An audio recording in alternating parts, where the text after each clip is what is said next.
Hello everyone, I hope you all are doing good और आपकी पढ़ाई भी बहुत अच्छी चल रही है।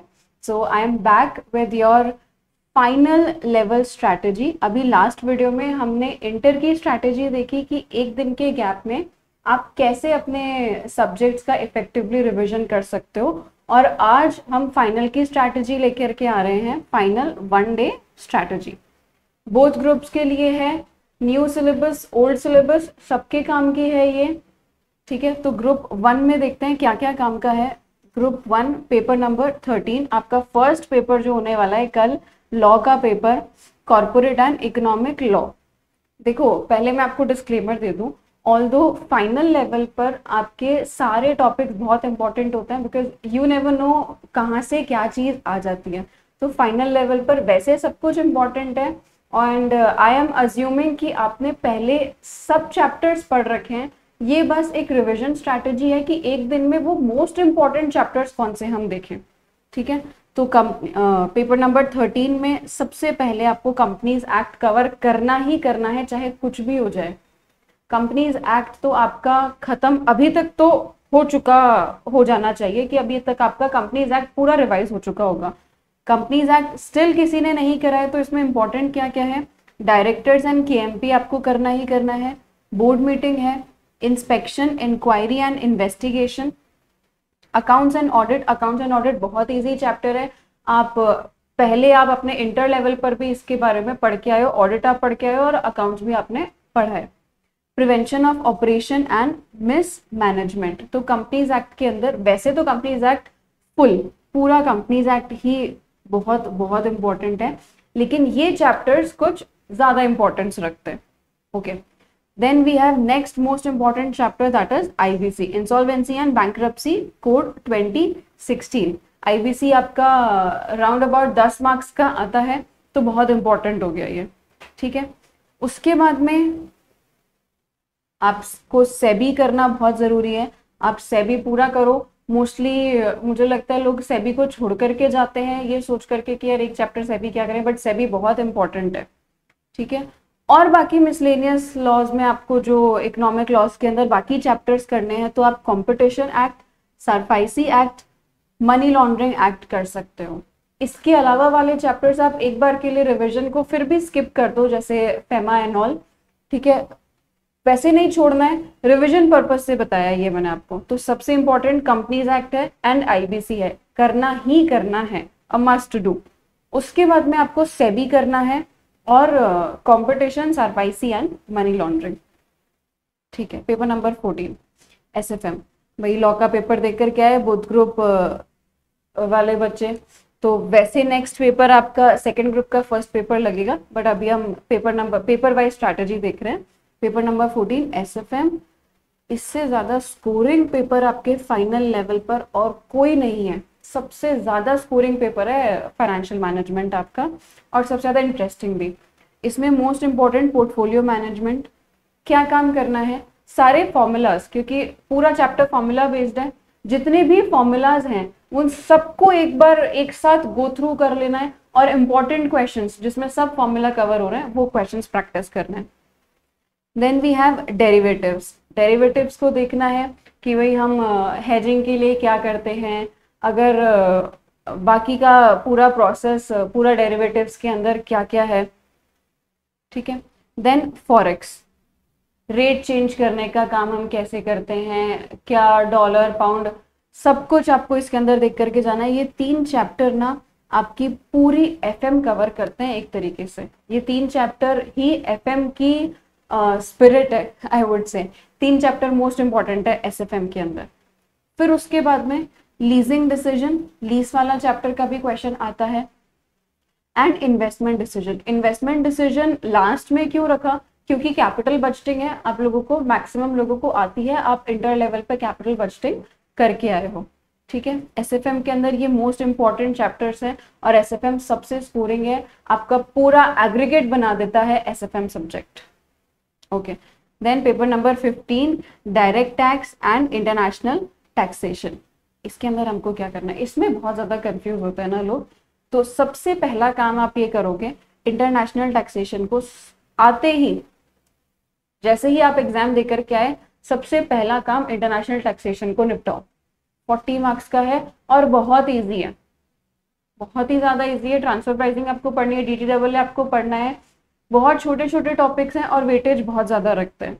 उसके बाद में इंपॉर्टेंट है आपका असेसमेंट, और असेसमेंट में भी सबसे इंपॉर्टेंट है कंपनी का एंड ट्रस्ट का। ठीक है, आप AMT एंड मैट करोगे, मैट बहुत इंपॉर्टेंट है, और आपका ट्रस्ट का भी बहुत इंपॉर्टेंट है, और ये दोनों हैं बहुत छोटे छोटे। ठीक है, सबसे पहले आते ही आपको ये दोनों टॉपिक्स खत्म करना है। उसके बाद में आपको क्या देखना है, आपको रिटर्न और असेसमेंट प्रोसीजर देखना है। फाइनल लेवल के ऊपर ये बहुत इंपॉर्टेंस रखते हैं। फिर आपको स्लम सेल देखनी है। ठीक है, ये टॉपिक्स आपके मोस्ट इंपॉर्टेंट हैं DT के अंदर, जिसमें आप मैक्सिमम मार्क्स एक्सट्रैक्ट कर सकते हो कम से कम टाइम के अंदर। रिवीजन स्ट्रैटेजी है ये।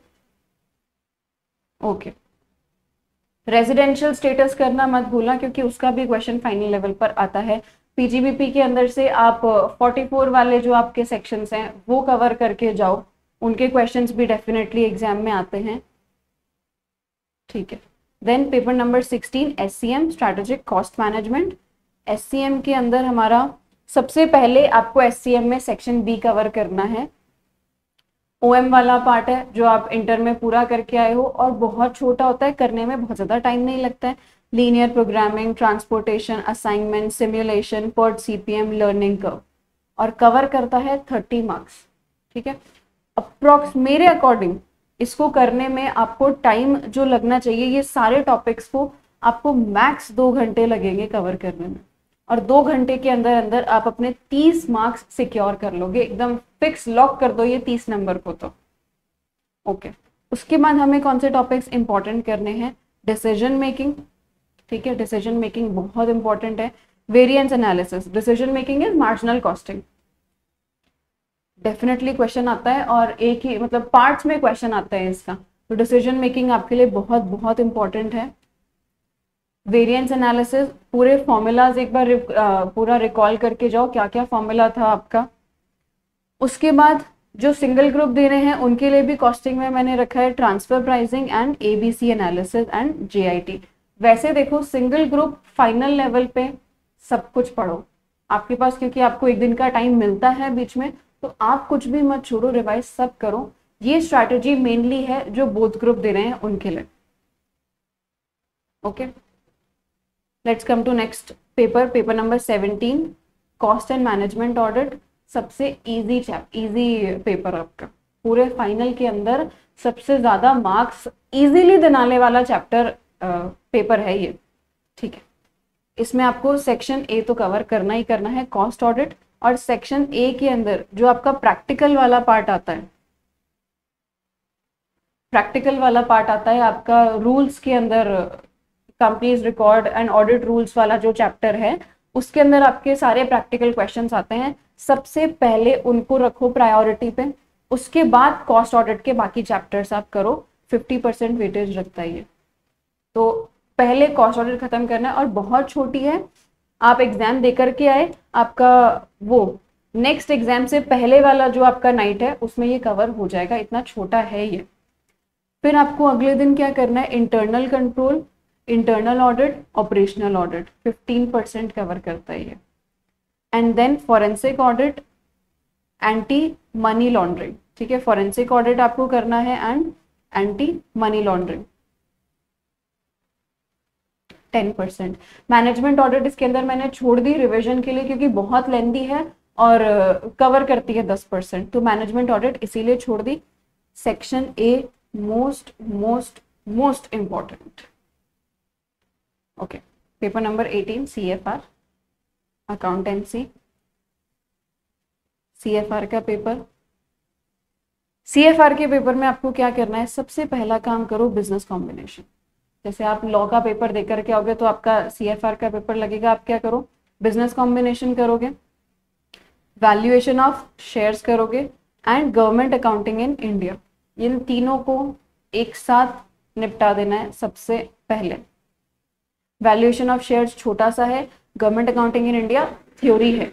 बिजनेस कॉम्बिनेशन आपका इंपॉर्टेंट पड़ेगा 103 इंडेस, ये इंपॉर्टेंट है, लेंदी भी है। तो आप वो क्वेश्चंस, केवल आप वो क्वेश्चंस देखो जिनमें सारे एडजस्टमेंट्स कवर हो रहे हैं। मैंने 110 इसमें रिवीजन के लिए इसीलिए छोड़ा है, इंडियाज 110 कंसोलिडेशन इसीलिए छोड़ा बिकॉज या तो बिजनेस कॉम्बिनेशन या तो कंसोलिडेशन ऑप्शन मिलता है, तो आप कॉम्बिनेशन करो क्योंकि उससे इजी पड़ता है ये। उधर बैलेंस शीट मैच नहीं करी तो दिमाग खराब हो जाता है। ओके, नेक्स्ट आपका इन CFR के अंदर सेकेंड लेवल जो टॉपिक्स हैं, डेवलपमेंट्स इन FR और कुछ इंपॉर्टेंट इंडेस जो आप at the 11th our revise कर सकते हो।